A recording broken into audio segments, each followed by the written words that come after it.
मान्यता है कि एक बार पहाड़ों वाली माता ने अपने एक परम भक्त पंडित श्रीधर की भक्ति से प्रसन्न होकर उसकी लाज बचाई।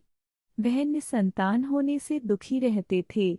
एक दिन उन्होंने नवरात्रि पूजन के लिए कुंवारी कन्याओं को बुलवाया। माँ वैष्णो कन्या वेश में उन्हीं के बीच आ बैठी। पूजन के बाद सभी कन्याएं तो चली गई, पर माँ वैष्णो देवी वहीं रही और श्रीधर से बोली, सबको अपने घर भंडारे का निमंत्रण दे आओ। श्रीधर ने उस दिव्य कन्या की बात मान ली और आसपास के गांवों में भंडारे का संदेश पहुंचा दिया। वहां से लौटकर आते समय गुरु गोरखनाथ व उनके शिष्य बाबा भैरवनाथ जी के साथ उनके दूसरे शिष्यों को भी भोजन का निमंत्रण दिया।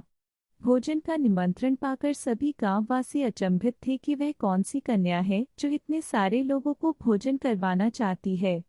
इसके बाद श्रीधर के घर में अनेक गांववासी आकर भोजन के लिए एकत्रित हुए। तब कन्या रूपी माँ वैष्णो देवी ने एक विचित्र पात्र से सभी को भोजन परोसना शुरू किया। भोजन परोसते हुए जब वह कन्या भैरवनाथ के पास गई, तब उसने कहा कि मैं तो खीर पूरी की जगह मांस भक्षण और मदिरा पान करूंगा। तब कन्या रूपी माँ ने उसे समझाया कि यह ब्राह्मण की यहाँ का भोजन है, इसमें मांसाहार नहीं किया जाता।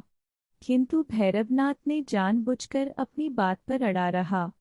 जब भैरवनाथ ने उस कन्या को पकड़ा चाहा, तब माँ ने उसके कपट को जान लिया। देवी माँ वायु रूप धारण कर त्रिकूट पर्वत की ओर उड़ चली। भैरवनाथ भी उनके पीछे गया।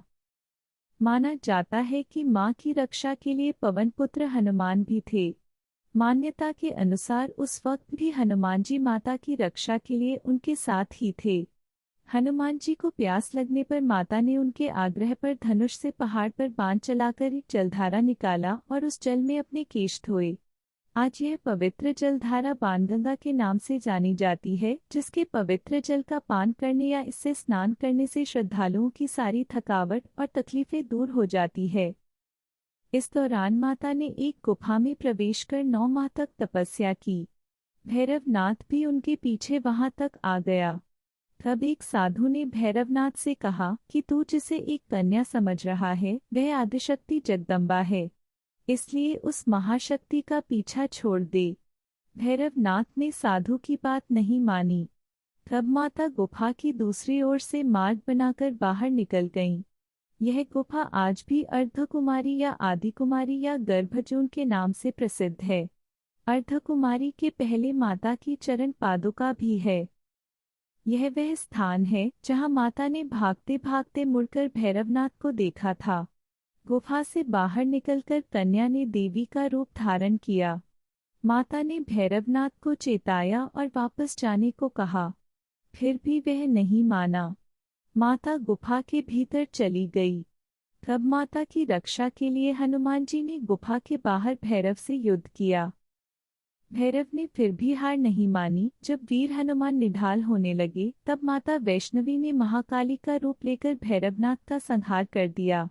भैरवनाथ का सिर कटकर भवन से 8 किलोमीटर दूर त्रिकूट पर्वत की भैरव घाटी में गिरा। उस स्थान को भैरवनाथ के मंदिर के नाम से जाना जाता है। जिस स्थान पर मां वैष्णो देवी ने हठी भैरवनाथ का वध किया, वह स्थान पवित्र गुफा अथवा भवन के नाम से प्रसिद्ध है। इसी स्थान पर मां काली दांगी ओर, मां सरस्वती बीच में और मां लक्ष्मी बाईं ओर पिंडी के रूप में गुफा में विराजित हैं। इन तीनों के सम्मिलित रूप को ही मां वैष्णो देवी का रूप कहा जाता है। इन 3 भव्य पिंडियों के साथ कुछ श्रद्धालु भक्तों एवं जम्मू कश्मीर के भूतपूर्व नरेशों द्वारा स्थापित मूर्तियां एवं यंत्र इत्यादि है। कहा जाता है कि अपने वध के बाद भैरवनाथ को अपनी भूल का पश्चाताप हुआ और उसने मां से क्षमादान की भीख मांगी। माता वैष्णो देवी जानती थी कि उन पर हमला करने के पीछे भैरव की प्रमुख मंशा मोक्ष प्राप्त करने की थी। उन्होंने न केवल भैरव को पुनर्जन्म के चक्र से मुक्ति प्रदान की, बल्कि उसे वरदान देते हुए कहा कि मेरे दर्शन तब तक पूरे नहीं माने जाएंगे जब तक कोई भक्त मेरे बाद तुम्हारे दर्शन नहीं करेगा। उसी मान्यता के अनुसार आज भी भक्त माता वैष्णो देवी के दर्शन करने के बाद 8 किलोमीटर की खड़ी चढ़ाई चढ़कर भैरवनाथ के दर्शन करने को जाते हैं। इस बीच वैष्णो देवी ने 3 पिंड सिर सहित एक चट्टान का आकार ग्रहण किया और सदा के लिए ध्यानमग्न हो गईं। इस बीच पंडित श्रीधर अधीर हो गए। वे त्रिकुटा पर्वत की ओर उसी रास्ते आगे बढ़े जो उन्होंने सपने में देखा था। अंततः वे गुफा के द्वार पर पहुंचे। उन्होंने कई विधियों से पिंडों की पूजा को अपनी दिनचर्या बना ली। देवी उनकी पूजा से प्रसन्न हुई, वे उनके सामने प्रकट हुईं और उन्हें आशीर्वाद दिया। तब से श्रीधर और उनके वंशज देवी मां वैष्णो देवी की पूजा करते आ रहे हैं।